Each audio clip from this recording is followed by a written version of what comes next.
Welcome everyone to the AB Edu Studies channel. আজি আমি class 8 ৰ বৰ্গ আৰু বৰ্গমূল পাঠটোৰ অনুশীলনী 6.1 ৰ প্ৰশ্ন উত্তৰসমূহ আলোচনা কৰিম। তোমালোকে প্ৰতিটো অনুশীলনী প্ৰশ্ন উত্তৰ পাবৰ বাবে চেনেলটো সাবস্ক্ৰাইব কৰি দিবা। এক নম্বৰ প্ৰশ্ন সুধিছে 1 ৰ পৰা আৰম্ভ কৰি 200 লৈ কিমানটা পূৰ্ণবৰ্গ সংখ্যা আছে? অনুশীলনী 6.1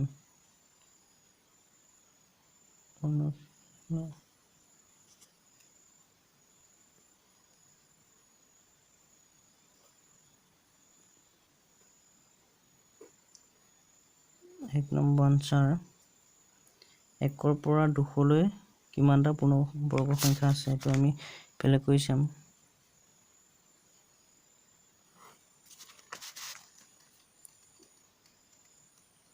1 স্কয়াৰ কৰিলে কিমান হ'ব? 1 1 গুণ 1 2 স্কয়াৰ কৰিলে 2 2 গুণ 4 3 স্কয়াৰ কৰিলে 9 4 স্কয়াৰ কৰিলে 16 5 স্কয়াৰ কৰিলে 5 5 গুণ 25 6 স্কয়াৰ কৰিলে 6 6 গুণ 34 7 স্কয়াৰ কৰিলে 7 7 গুণ 49 8 স্কয়াৰ কৰিলে 8 8 গুণ 64 9 স্কয়াৰ কৰিলে 9 9 গুণ 81 10 স্কয়াৰ কৰিলে 10 10 গুণ 100 11 স্কয়াৰ কৰিলে 121 12 স্কয়াৰ কৰিলে 12 স্কয়াৰ মানে 12 পূৰণ 12 144 13 স্কয়াৰ কৰিলে 169 14 স্কয়াৰ কৰিলে 196 200 লৈকে আমি কেইটা পাম? 14টা।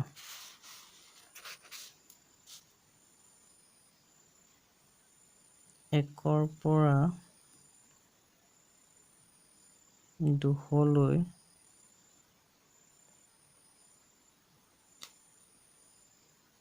চৈধ্যটা পূৰ্ণবৰ্গ সংখ্যা আছে। 2 নম্বৰ কৈছে তলত দিয়া সংখ্যাবোৰক বৰ্গ কৰিলে এককৰ স্থানত কি অংক থাকিব লিখা।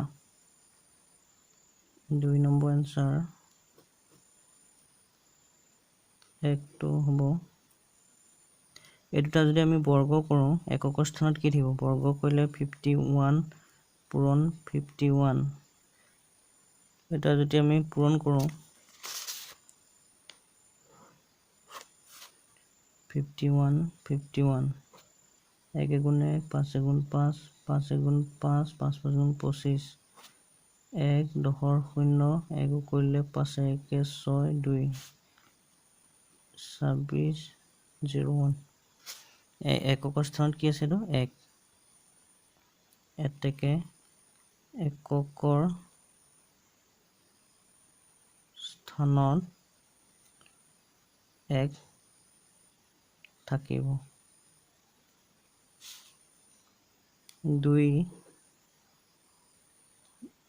2 টো কিমান আছে? 99 99 into 99 এই দুটা পূৰণ কৰিলে কি হ'ব? 99 99 9 9 গুণ 81 1 8 কৰিলে 9 9 গুণ 81 89 9 9 গুণ 81 আর করলে 9 81 89 1 9 9 কে 10 0 করলে 17 18 8 1 করলে 8 1 9 9801 এতেকে এককৰ স্থানত কি থাকিব? এককৰ স্থানত 1 আছে 1 থাকিব।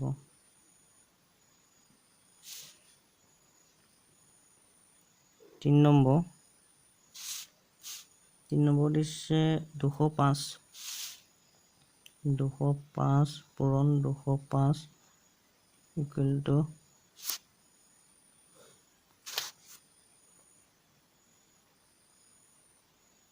5 5 25 5 2 কৰিলে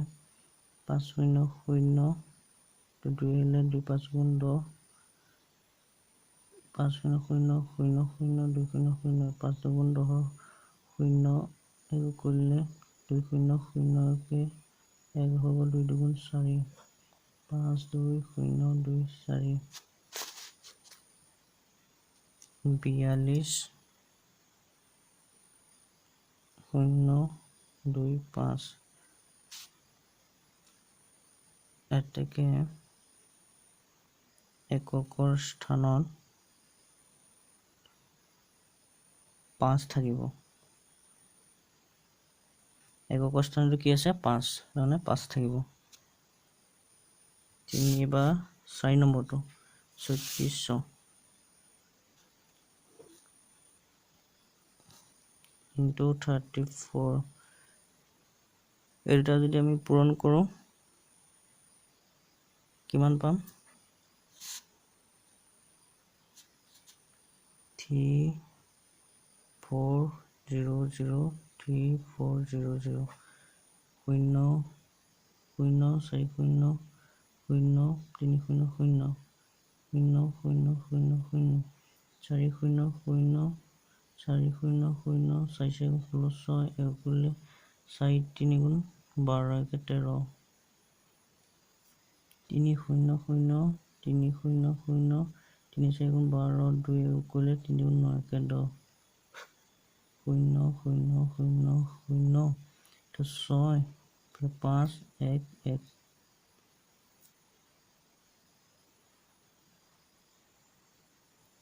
11 5 6 0 0 0 এতেকে এককৰ স্থানত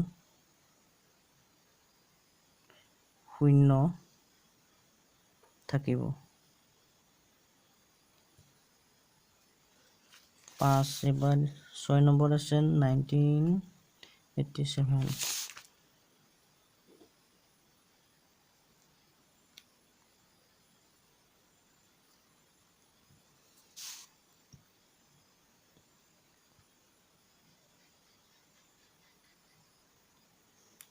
7 7 গুণ 49 আৰু 9 হ'ল 4 কৰিলে 7 গুণ 56 56 6 কৰিলে 60 0 হ'ল 6 কৰিলে 7 9 গুণ 63 63 ইফালে 6 কৰিলে 69 হ'ল 9 আৰু 9 হ'ল 6 কৰিলে 7 গুণ 7 6 13 8 7 গুণ 56 6 5 কৰিলে 56 ঠিক আছে 6 5 কৰিলে 8 গুণ 66 হ'লে 69 হ'ল 9 হ'ল 6 কৰিলে 8 9 গুণ 72 72 6 কৰিলে 78 8 হ'ল 7 কৰিলে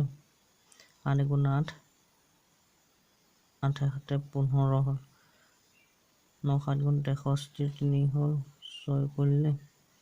9 8 গুণ 72 হ'লে 78 8 হ'ল 7 কৰিলে 9 গুণ 81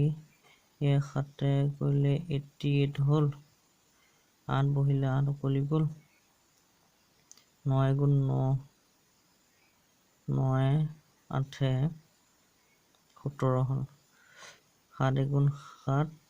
8 গুণ 8 9 গুণ 9 1 গুণ 1 9 6 19 20 21 1 2 কৰিলে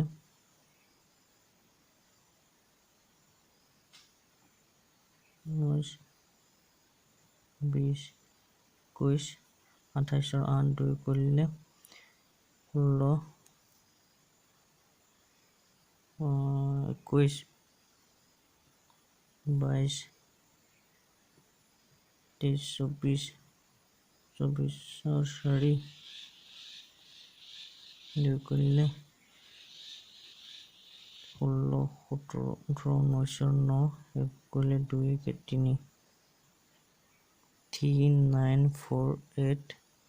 1 6 9 এইটো আমি পাই গ'লো এতিয়া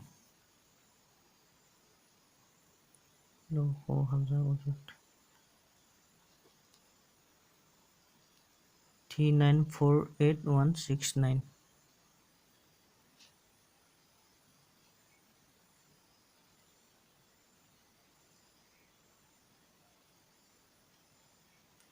1 6 9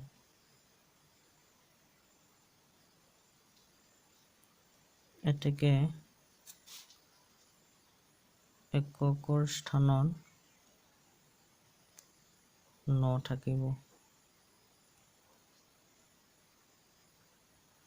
3 নম্বৰত আছে তলৰ সংখ্যাবোৰ পূৰ্ণবৰ্গ নোহোৱা কাৰণ উল্লেখ কৰা 3 নম্বৰ এনসাৰ 1 টো হ'ব 4 3 4 7 ইয়াৰ পূৰ্ণবৰ্গ নোহোৱা কাৰণটো হ'ল এককৰ স্থানত 7 আছে এককৰ স্থানত 7 থকা কাৰণে এইটো পূৰ্ণবৰ্গ সংখ্যা নহয় 2 2 4 8 3 2 এককৰ স্থানত এইটো আমি এনেকে ইনভাৰ্টেড কমা দিব পাওঁ একে হলে এককৰ স্থানত 2 আছে 3 নম্বৰত দিছে 3 5 4 9 3 এককৰ স্থানত 3 আছে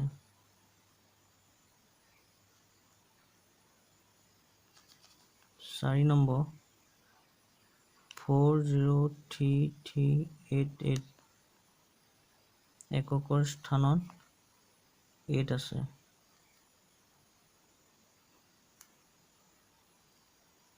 5 নম্বৰ আছে 1 8 2 0 0 0 এইটো আমি একে নহয় এইটো অলপ বেলেগকৈ লিখিব লাগিব পূৰ্ণ বৰ্গ সংখ্যা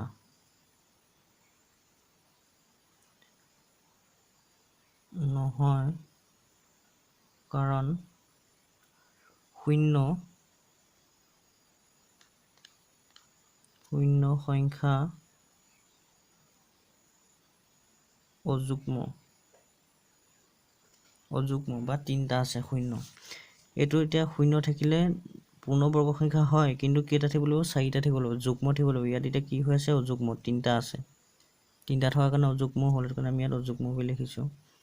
অযুগ্ম হোৱাৰ কাৰণে এইটো পূৰ্ণবৰ্গ সংখ্যা নহয় মানে 2টা থাকিলেও হ'ব নহয় 4টা থাকিব লাগিব যুগ্মত থাকিব লাগিব এতিয়া অযুগ্মৰ কাৰণে পূৰ্ণবৰ্গ সংখ্যা নহয় 4 নম্বৰত দিছে 5টা সংখ্যা লিখা যাৰ বৰ্গ যুগ্ম 4 নম্বৰ এনসাৰত থাকিব একটো 5টা সংখ্যা লিখিব কৈছে যাৰ সংখ্যাটো যুগ্ম এতিয়া আমি কি লিখিম যুগ্ম হ'ব লাগিব ন যুগ্ম সংখ্যা বৰ্গ কৰিব লাগিব 2 স্কয়াৰ যদি কওঁ 2 স্কয়াৰ কৰিলে কি হ'ব 4 আকৌ 4 স্কয়াৰ কৰিলে 16 sorry 5টো অযুগ্মটো কৰিব নহব যুগ্ম কৰিলে 6টো কৰিব 6 স্কয়াৰ কৰিলে 36 আকৌ 7টো নহব 8টো কৰিব 8টো কৰিলে 8 গুণ 66 9টো নহব 10টো কৰিব লাগিব 10টো কৰিলে 100 এতিয়া কি হৈ গ'ল যুগ্ম এইটো যুগ্ম বৰ্গ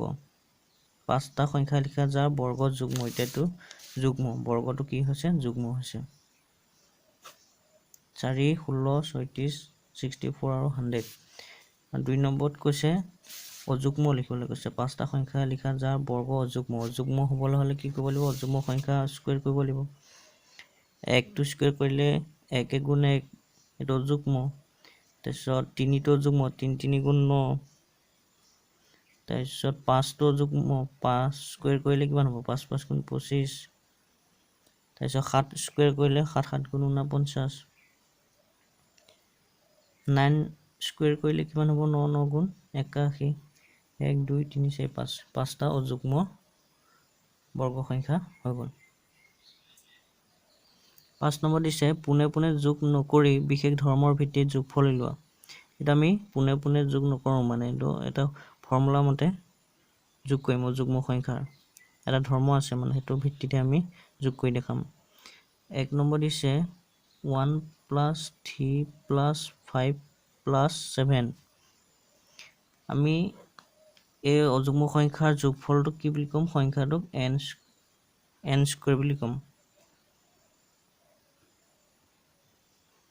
এটা n মানে কি n হল সংখ্যাৰ কেটা সংখ্যা আছে তো n মানে হেতু ইয়াত n = কিমান আছে কেটা সংখ্যা আছে সংখ্যা পদৰ সংখ্যাটো মানে n ইয়াত আছে 4টা তেলে এটো কি হ'ব n স্কয়াৰ = 4 স্কয়াৰ কিমান হ'ব 4 স্কয়াৰ মানে 16 এটা এটো আমি যোগ কৰিলে কিমান পাম 16 পাম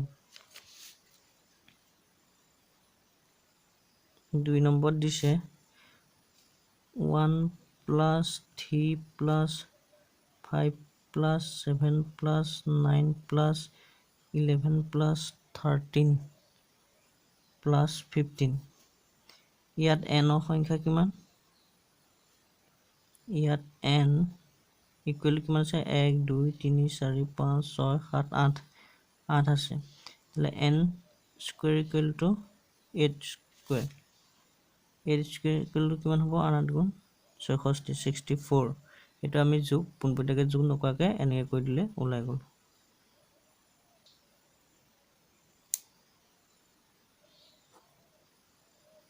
3 নম্বৰ দিছে 1 + 3 + 5 + 7 + 9 + 11 + 13 + 15 + 17 + 19 + 21 + 23 + 25 ইয়াত কিমান হল 1 2 3 4 5 6 7 8 9 10 11 12 13 ইয়াত n = কিমান হ'ব 13 n স্কয়াৰ = 13 স্কয়াৰ 13 স্কয়াৰ মানে কিমান হ'ব 13 স্কয়াৰ যদি কৈ দিও 169 কৈ চাব পাৰো তোমালোকে 13 * 13 হলে 3 3 গুণ 9 3 গুণ 3 3 গুণ 3 1 গুণ 1 9 6 1 এটো 169 তোমালোকে n ৰ সংখ্যাটো কিমান ইয়াত কেটা সংখ্যা আছে সেই সংখ্যাটো লিখিবা তাক স্কয়াৰ কৰি দিবা তেতিয়া ইয়াত যোগফলটো ওলাই যাব 6 নম্বৰ দিছে 34ক 6টা ক্ৰমিক অযুগ্ম সংখ্যাৰ যোগফল হিচাপে পাব পৰা যায় নে তেতিয়া আমি অযুগ্ম সংখ্যা ক্ৰমিক মানে CL কে আমি যদি যোগ কৰি চাও তেতিয়া আমি 36 পাম না এটো দেখাব লাগে পাব পাৰি নে খুদিছে এটো 6 নম্বৰ এনসাৰটো হ'ব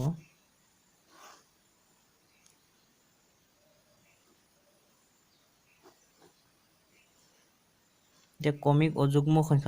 সংখ্যা আমি যোগ কৰিব লাগিব 1 প্লাস ক্ৰমিক হ'ব লাগিব একৰ পিছত অযুগ্ম সংখ্যা কি আছে 3 আছে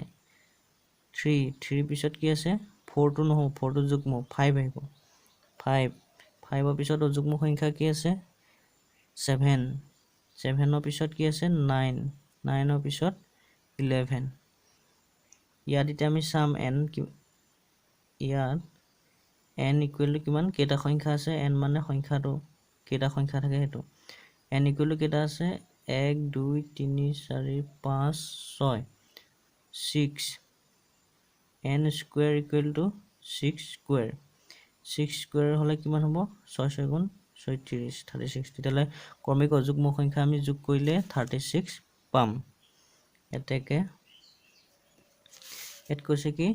6টা ক্ৰমিক অযুগ্ম সংখ্যাৰ যোগফল হিচাপে পাব পৰা যায় 36 দেখে 36ক 6টা ক্ৰমিক অযুগ্ম সংখ্যাৰ যোগফল হিচাপে পাব পৰা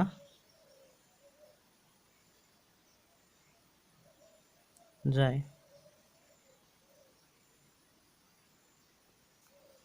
7 নম্বৰত কৈছে 15তকৈ ডাঙৰ 5টা ক্ৰমিক ত্ৰিভুজীয় সংখ্যা লিখা। সেই সংখ্যাবোৰৰ পৰা ক্ৰমিক দুটাকৈ সংখ্যা লৈ সিহঁতৰ যোগফলবোৰ বৰ্গ সংখ্যা হয়নে পৰীক্ষা কৰা। এতিয়া 15তকৈ ডাঙৰ 5টা ক্ৰমিক ত্ৰিভুজীয় সংখ্যা হ'ব 15তকৈ ডাঙৰ 5টা ক্ৰমিক ত্ৰিভুজীয় সংখ্যা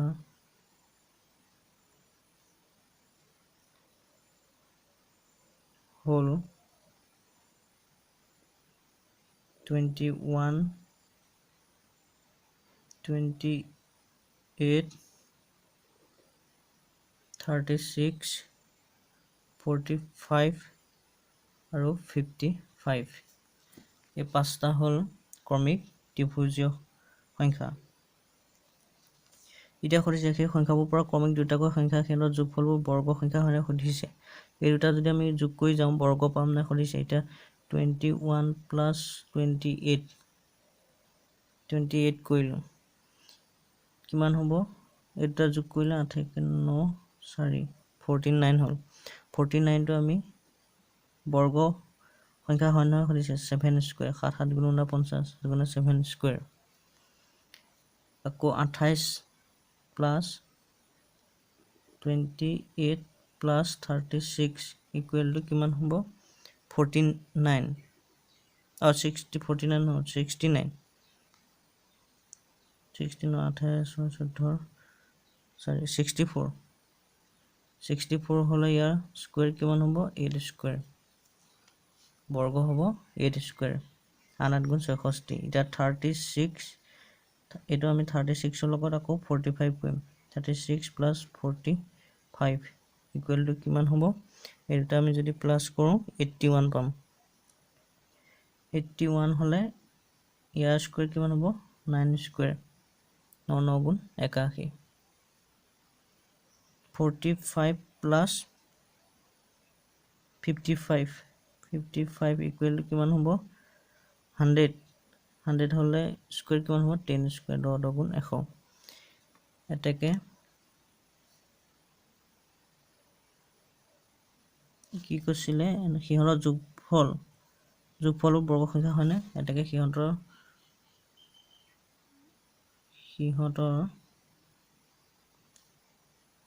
যোগফল পূৰ্ণ বৰ্গ যোগফলবোৰ বৰ্গ সংখ্যা। যোগফলবোৰ কোনো বোৰ বুলি লিখিব বোৰ বৰ্গ